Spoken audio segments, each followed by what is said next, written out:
Hello friends, आप देख रहे हैं सरकारी जॉब भर्ती और मैं हूं हेमंत साहू।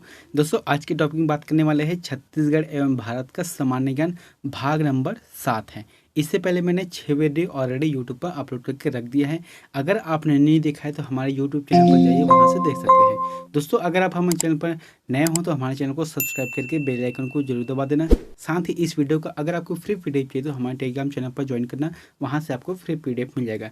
दोस्तों, यहाँ जो सामान्य ज्ञान है वहाँ छत्तीसगढ़ सब इंस्पेक्टर और एडीओ और हॉस्टल वार्डन के जो एग्ज़ाम होने वाला है उससे जो संबंधित जो क्वेश्चन आंसर आ सकते हैं उसको देखते हुए यहाँ क्वेश्चन आंसर बनाए गए हैं। तो फिर आप हमारे वीडियो पर बने रहें। चलते वीडियो की तरफ। आप लोगों के लिए जो होमवर्क दिया था पिछले वीडियो में उसको पहले देख लेते हैं कि करम छड़ा नामक नाटक के लेखक कौन है। तो बहुत लोगों ने इसका आंसर जो है सही दिया है। इसका आंसर क्या रहेगा? डॉक्टर खूबचंद बघेल। डॉक्टर खूबचंद बघेल ने करम छड़ा नामक नाटक का लेखक किया है। नेक्स्ट क्वेश्चन है, आज का पहला वीडियो देखते हैं। यहाँ पर पहला क्वेश्चन कि छत्तीसगढ़ में सविनय अवज्ञा आंदोलन के दौरान बच्चों के एक संगठन वानर सेना के संस्थापक निम्न में से कौन थे। दोस्तों, यहाँ पर एक चीज़ देखना, जब भी ऐसे क्वेश्चन आते हैं तो आपको समझना कि छत्तीसगढ़ में 2 जगह वानर सेना का गठन किया गया था। एक तो बिलासपुर है, एक रायपुर है। तो यहाँ पर जो ऑप्शन दिया गया है उस आधार पर इसका सही आंसर होगा बलीराम दुबे, या फिर इसको बलीराम आज़ाद भी कहा गया है। मैंने यहाँ पर लिख दिया है कि 1930 में बिलासपुर में गठन किया गया था वानर सेना का, जिसका जो गठनकर्ता कौन हुए? वासुदेव देवरस हुए थे। ठीक है। और 1932 में रायपुर में गठन किया गया था, जिसमें बलीराम दुबे या फिर बलीराम आज़ाद जो कि संस्थापक हुए और यति यतन लाल जो कि संचालक हुए। इन दोनों ने मिलकर जो है रायपुर में वानर सेना का गठन किया था। नेक्स्ट क्वेश्चन है, छत्तीसगढ़ का प्रथम मराठा शासक निम्न में से कौन सा था। तो छत्तीसगढ़ में जो प्रथम मराठा शासक हुए कौन हुए? इसका आंसर आ जाएगा बिम्बाजी भोसले। बिम्बाजी भोसले छत्तीसगढ़ में प्रथम मराठा शासक हुए। नेक्स्ट क्वेश्चन है, सन 1978 से छत्तीसगढ़ के किस स्थान पर राउत नाच महोत्सव आयोजित होता है। तो राउत नाचा महोत्सव या फिर राउत नाच महोत्सव 1978 से किस स्थान पर आयोजित किया जाता है? इसका आंसर आ जाएगा बिलासपुर। बिलासपुर में किया जाता है। मैंने यहाँ पर कुछ टिप भी लिख दिए हैं, आप लोग देख सकते हो कि 1978 में राउत नाचा महोत्सव की नींव दिवंगत मंत्री BR यादव, आप लोगों को याद करना है, ये डिप का क्वेश्चन है ना, डिप में पूछ सकते हैं इसको कि किसके या फिर कौन से मंत्री जिन्होंने स्टार्ट किया है इस चीज़ को। तो BR यादव ने किया है।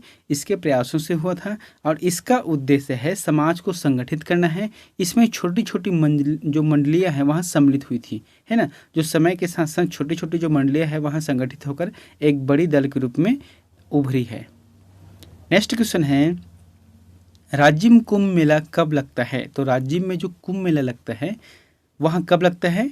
इसका आंसर आ जाएगा माघ पूर्णिमा। माघ पूर्णिमा में लगता है और यह हम प्रत्येक साल जो है माघ पूर्णिमा से स्टार्ट होता है और महाशिवरात्रि तक चलता है। महाशिवरात्रि में यहाँ अंतिम होता है इसका।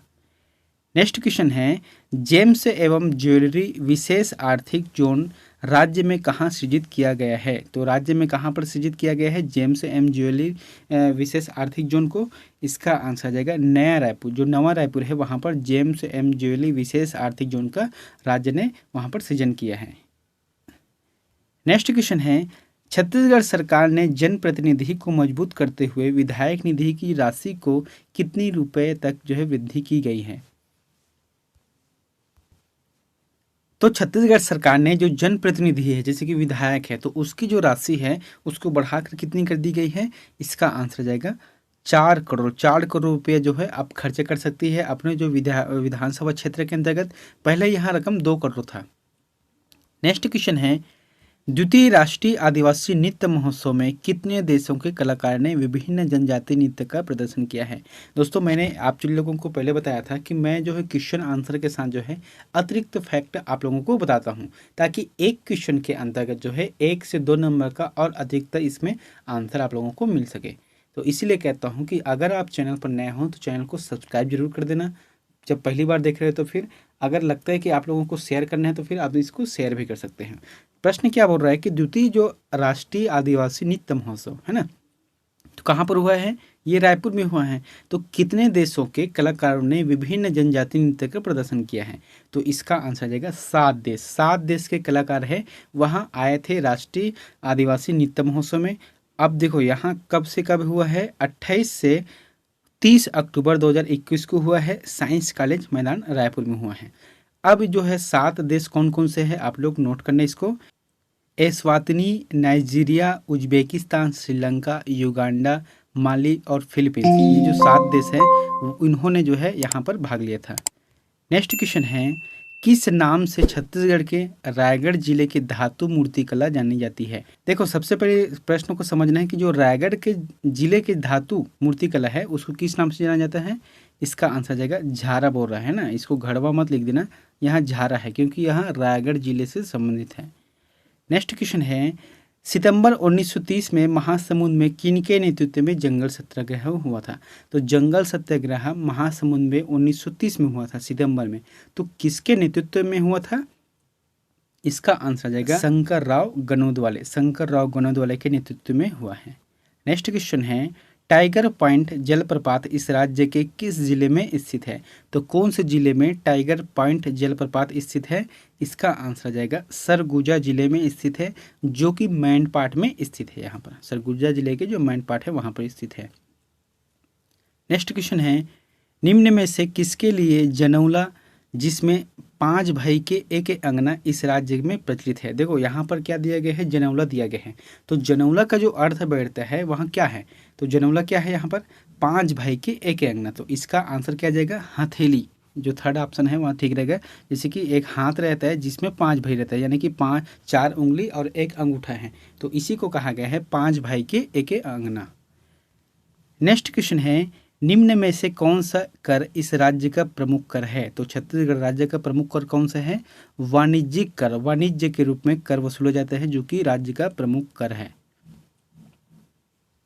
नेक्स्ट क्वेश्चन है, छत्तीसगढ़ में 2021-22 के लिए न्यूनतम धान खरीदी वाला जिला कौन सा है। ये करंट अफेयर से संबंधित क्वेश्चन है, आपको याद रखना है। यहाँ पर बोला क्या गया है कि 2021 और 22 के लिए जो न्यूनतम समर्थन मूल्य के हिसाब से जो छत्तीसगढ़ सरकार ने धान खरीदी की है, तो कौन सा जिला है जो कि सबसे कम धान का जो है खरीदी की है। तो इसका आंसर क्या आ जाएगा, दंतेवाड़ा। दंतेवाड़ा जिला जो है सबसे कम धान की खरीदी की है। अगर पूछ देता है यहाँ पर सबसे ज़्यादा धान खरीदी कौन से जिला ने किया है, तो इसका आंसर राजनांदगांव आएगा। अब यहाँ पर मैंने टिप करके एक्स्ट्रा लिख दिया है कि जो दंतेवाड़ा है वहाँ 17,437 मीट्रिक टन का खरीदी किया है, जबकि राजनांदगांव जो कि सर्वाधिक खरीदी किया है वह कितना है, 8,25,127 मीट्रिक टन धान का खरीदी किया है।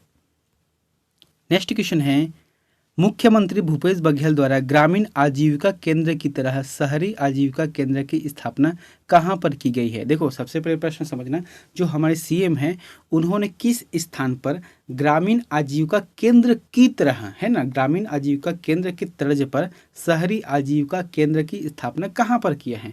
तो इसका आंसर क्या जाएगा, रिसाली, रिसाली में किया है। अब रिसाली कहाँ है, यहाँ दुर्ग जिले में है, जो कि एक नगर निगम है। नेक्स्ट क्वेश्चन है, छत्तीसगढ़ के किस स्थान में 1857 में अंग्रेजों के विरुद्ध विद्रोह की घटना घटित हुई थी। देखो 1857 में जो विद्रोह घटित हुई थी अंग्रेजों के खिलाफ, तो छत्तीसगढ़ में किस स्थान पर हुई थी।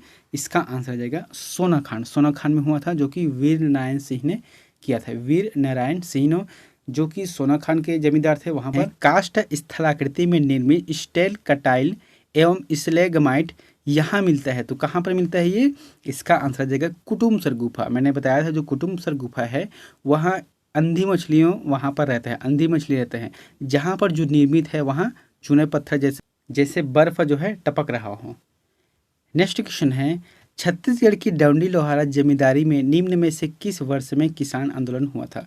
बहुत ही इंपॉर्टेंट है, जो डौंडी लोहारा जमींदारी है उसमें किसान आंदोलन कहाँ पर हुआ था, मतलब कब हुआ था। इसका आंसर जाएगा 1937 में हुआ था, और इसका नेतृत्व किसने किया था, नरसिंह प्रसाद अग्रवाल ने किया था। दोस्तों जो मैं टिप करके ऑप्शन आप लोगों को बताता हूँ, तो आप लोग जो है उसको विशेष तौर पर ध्यान देना है, क्योंकि यहाँ पर क्वेश्चन आंसर के साथ साथ वहाँ कुछ एक्स्ट्रा फैक्ट भी है। नेक्स्ट क्वेश्चन है, निम्न में से छत्तीसगढ़ की अत्यधिक पिछड़ी जनजाति में से सम्मिलित नहीं है।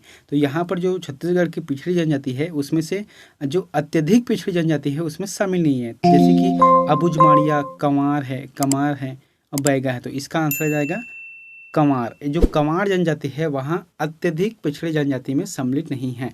देखो राज्य और केंद्र मिलाकर जो है 7 जनजाति को अति महत्वपूर्ण पिछड़ी जनजाति में घोषित की गई है, जो कि केंद्र सरकार द्वारा 5 है और राज्य सरकार द्वारा 2 है। तो कौन कौन से है केंद्र सरकार द्वारा? अबुझमाड़िया, बैगा, बिरहोर, कमार और कोरवा। और जो कि छत्तीसगढ़ के सरकार है उन्होंने जो है 2 जनजातियों को महत्व दिया है, यहाँ पर भुंजिया व पंडो को। कुल मिलाकर 7 जनजाति है जो अति पिछड़ी जनजाति है। नेक्स्ट क्वेश्चन है, नगर पंचायत के अध्यक्ष और सदस्य किसके समक्ष शपथ लेते हैं? तो नगर पंचायत के जो अध्यक्ष रहते हैं और सदस्य रहते हैं वह किनके समक्ष शपथ लेते हैं? इसका आंसर आ जाएगा 4th, अनुविभागीय दंडाधिकारी। अनुविभागीय दंडाधिकारी के समक्ष जो है शपथ लेता है। नेक्स्ट क्वेश्चन है, छत्तीसगढ़ में किस स्थान का नाम डॉक्टर एस.पी. मुखर्जी के नाम पर रखा गया है? Doctor SP. मुखर्जी मतलब डॉक्टर श्यामा प्रसाद मुखर्जी के नाम पर रखा गया है। तो कौन से संस्थान है जिसको रखा गया है? इसका आंसर देगा IIIT। जो IIIT है यानी कि जो IIIT है वहाँ डॉक्टर एस.पी. मुखर्जी के नाम पर रखा गया है। नेक्स्ट क्वेश्चन है, छत्तीसगढ़ में ईसाई धर्म प्रचारक फादर लोर किस सन में आए थे? तो छत्तीसगढ़ में जो ईसाई धर्म प्रचारक हुए थे फादर लोर जो है कब आए थे छत्तीसगढ़ में? इसका आंसर जाएगा 1868 में वहाँ आए थे। नेक्स्ट क्वेश्चन है, चांदी डोंगरी क्षेत्र किस खनिज निक्षेप के लिए प्रसिद्ध है? तो जो चांदी डोंगरी जो क्षेत्रफल है वहाँ किस खनिज के लिए निक्षेप करता है? कौन से खनिज वहाँ पर प्राप्त किया जाता है? इसका आंसर आ जाएगा फ्लोराइट। फ्लोराइट का वहाँ पर खनन किया जाता है, वहाँ पर उत्पादन किया जाता है चांदी डोंगरी में। और चांदी डोंगरी कहाँ पर है? राजनांदगांव में है। नेक्स्ट क्वेश्चन है, राज्य के खिलाड़ी अमनदीप खरे का संबंध किस खेल से है? तो अमनदीप खरे जो कि अभी छत्तीसगढ़ का उभरता हुआ खिलाड़ी है वह किस खेल से संबंधित है? इसका आंसर आ जाएगा क्रिकेट से संबंधित है। नेक्स्ट क्वेश्चन है, उपराष्ट्रपति का निर्वाचन किसके द्वारा होता है? तो दोस्तों उपराष्ट्रपति का जो निर्वाचन होता है वह किसके द्वारा होता है? इसका आंसर आ जाएगा संसद के द्वारा होता है। जो सांसद चुन के हम लोग भेजे हैं, जैसे कि एक है लोकसभा का और एक है राज्यसभा का, साथ ही जो विधान परिषद है, तो ये सभी जो है उपराष्ट्रपति का निर्वाचन करते हैं। अर्थात कह सकते हैं कि जो जनता डायरेक्ट इसको नहीं चुन रही, मतलब उपराष्ट्रपति का जो चुनाव वहाँ अप्रत्यक्ष रूप से होता है। नेक्स्ट क्वेश्चन है, भारतीय संविधान के निम्न में से किस अध्याय में जनता को गारंटी मूल अधिकार दिए गए हैं? मूल अधिकार है वहाँ किस अध्याय में या फिर किस भाग में दिया गया है? इसका आंसर है भाग 3। भाग 3 में मूल अधिकार का वर्णन है। नेक्स्ट क्वेश्चन है, भारतीय संविधान की उद्देशिका में परिवर्तन किस संशोधन अधिनियम में किए गए थे? तो किस संशोधन अधिनियम में भारतीय संविधान के जो उद्देश्य है पहली बार किए हैं, ठीक है, उसके बाद अभी तो नहीं हुआ है, तो कब किए थे? इसका आंसर रहेगा 3rd 42वें जो संविधान संशोधन हुआ था 1976 में, इसी समय किया गया था पहली और अंतिम बार, जबकि उद्देश्य में कभी भी इसमें चेंज नहीं किए हैं। तो देखो यहाँ पर क्या हुआ था, जो 42वें संविधान संशोधन हुए थे उसमें 3 जो शब्द है उसको जोड़े गए थे। कौन कौन से हैं? समाजवादी, धर्मनिरपेक्षता और अखंडता, ये 3 शब्द है उसको जोड़े गए थे। एक चीज़ और नोट कर लेना कि जब 42वें संविधान संशोधन हुआ था तो उस समय इंदिरा गांधी की सरकार थी, और कहा जाता है कि जो संविधान संशोधन हुआ था वह बहुत ही विवादास्पद था। वहाँ उस समय का जो विवादपूर्ण यहाँ संशोधन था, क्योंकि उस समय जो यहाँ संशोधन हुआ था जिसमें सर्वोच्च न्यायालय और जो उच्च न्यायालय है इन सभी की जो क्षमता है यानी कि जो शक्ति है उसको कम कर दिया गया था। नेक्स्ट क्वेश्चन है, निम्न में से कौन सा शब्द भारत के संविधान की उद्देशिका में नहीं है? तो कौन से शब्द है जो उद्देशिका में नहीं है?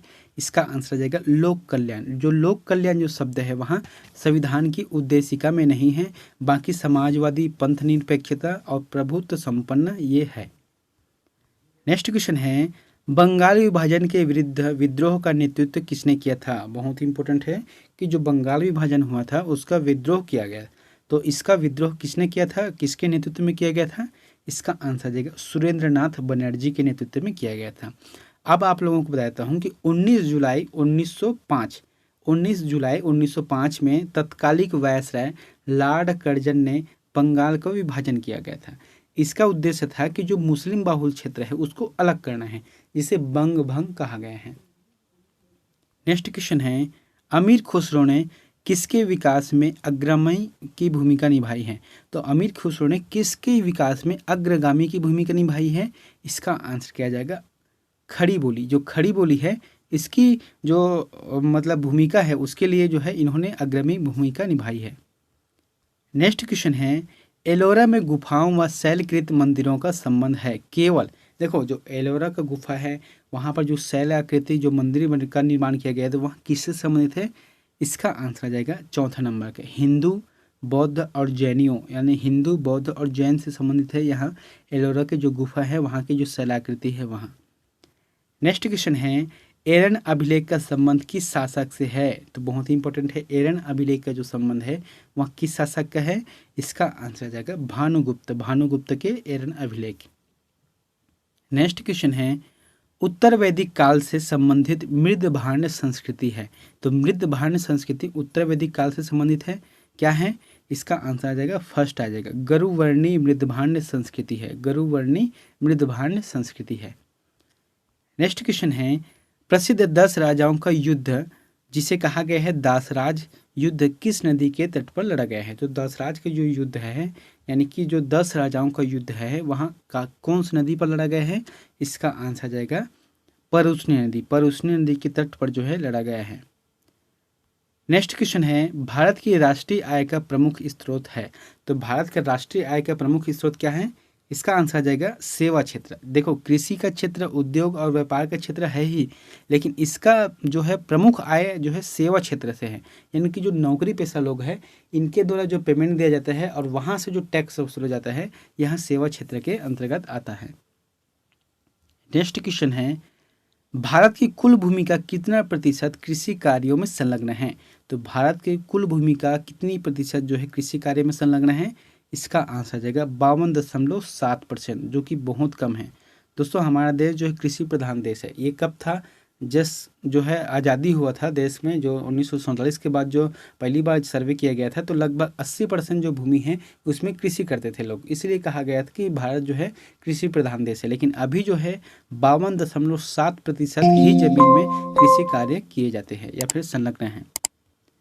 नेक्स्ट क्वेश्चन है, इस समय भारत का सबसे बड़ा राष्ट्रीयकृत उद्यम है। तो इस समय जो है भारत का सबसे बड़ा राष्ट्रीयकृत उद्यम कौन सा है? इसका आंसर है भारतीय रेलवे। भारतीय रेलवे से सबसे ज़्यादा सरकार को आय होती है। नेक्स्ट क्वेश्चन है, भारत में योजना अवकाश की अवधि थी। तो योजना अवकाश की अवधि कौन सी थी? इसका आंसर क्या आ जाएगा? 1966 से 69। देखो यहाँ पर एक चीज़ आप लोग नोट करना कि 3 जो वर्ष है यानी कि जो 66 से 67 है, 67 से 68 है और 68 से 69 है, ये जो 3 समय हुए उसमें योजना अवकाश के दरमियान जो है एक एक साल का योजना लाया गया। अब एक एक साल का योजना क्यों लाया गया? क्योंकि 1962 और 65 में जो पाकिस्तान और जो है चीन के साथ युद्ध हुआ था उसके मद्देनज़र जो है भारत की जो आर्थिक स्थिति थी बहुत ही डामाडोल हो गई थी, जिसमें वहाँ जिन्होंने लक्ष्य निर्धारित किया था वहाँ पूर्ति नहीं हो सका। तो इसलिए जो है पंचवर्षीय योजना को अवकाश करके एक एक वर्ष का योजना लाने लगा, इसीलिए जो है इसको कहा गया है योजना अवकाश कहा गया है। नेक्स्ट क्वेश्चन है, हिमालय पर्वत श्रृंखला किसका उदाहरण है? तो हिमालय जो पर्वत श्रृंखला है वह किसका उदाहरण है? इसका आंसर आ जाएगा वलित पर्वत का उदाहरण है। नेक्स्ट क्वेश्चन है, बाउल गायन कहाँ का एक लोक रूप है? दोस्तों यहाँ पर देखना कि जो बाउल गायन है वह क्षेत्रीय जो गायन है ना, तो कौन से राज्य के लोकगीत है बाउल गायन? इसका आंसर आ जाएगा बंगाल। जो पश्चिम बंगाल के जो गायन है वह बाउल से संबंधित है। नेक्स्ट क्वेश्चन है दोस्तों, यहाँ क्वेश्चन आप लोगों के लिए होमवर्क है तो इसका आंसर प्लीज़ हमें कमेंट बॉक्स पर जाकर जरूर बताएं। आप लोगों के प्रश्न है कि छत्तीसगढ़ के मुक्त विश्वविद्यालय का नाम किसके नाम पर रखा गया है? तो छत्तीसगढ़ में एक विश्वविद्यालय का नाम है क्या है? मुक्त विश्वविद्यालय। वहाँ किसके नाम पर रखा गया है? यहाँ पर 4 ऑप्शन है, पंडित रविशंकर शुक्ल है, इंदिरा गांधी है और स्वामी विवेकानंद है और पंडित सुंदरलाल शर्मा है। तो इन जो है चारों में से कौन सा ऑप्शन जो है सही लगता है हमें कमेंट बॉक्स पर जाकर जरूर बताएं। दोस्तों अगर वीडियो आप लोगों को अच्छा लगा तो प्लीज़ हमारे चैनल को सब्सक्राइब करके बेल आइकन को जरूर दबा देना। मैं जो लगातार जो है छत्तीसगढ़ एसआई और जो एडीओ के लिए अलग से क्लास ले रहा हूँ, तो फिर और जो है सभी वीडियो को आप जो है कंटिन्यू देखते रहना। मिलते हैं नेक्स्ट वीडियो में एक नई जानकारी के साथ। Thank you.